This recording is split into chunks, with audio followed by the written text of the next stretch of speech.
Salmo 34, que diz assim: louvarei ao Senhor em todo o tempo, o seu louvor está continuamente na minha boca.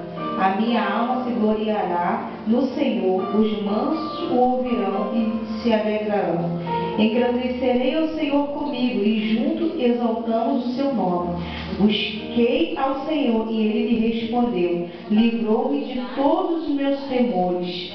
Aleluia, louvado seja o nome do Senhor, né? Nós aqui nós estamos vendo, Davi aqui exaltando o nome do Senhor, engrandecendo o nome dele por todas as coisas que o Senhor tem feito, que fez na vida dele. E assim somos nós também, né? Se nós levantamos foi porque o Senhor permitiu. Se nós dormimos é porque o Senhor, porque tem muita gente que nem dorme, irmão, tem insônia. Então todas as coisas, no mínimo as coisas, a gente pensa assim, mas é tão lindo, mas em tudo nós temos da graça ao Senhor, até mesmo pelas lutas, porque as lutas também, elas nos fortalecem, elas nos dão casca para a gente suportar algumas outras coisas.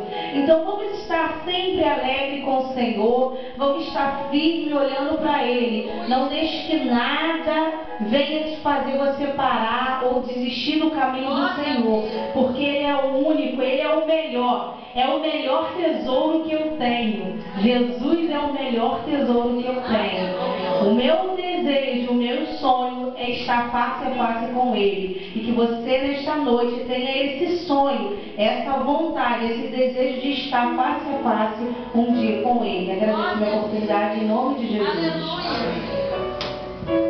E as palmas.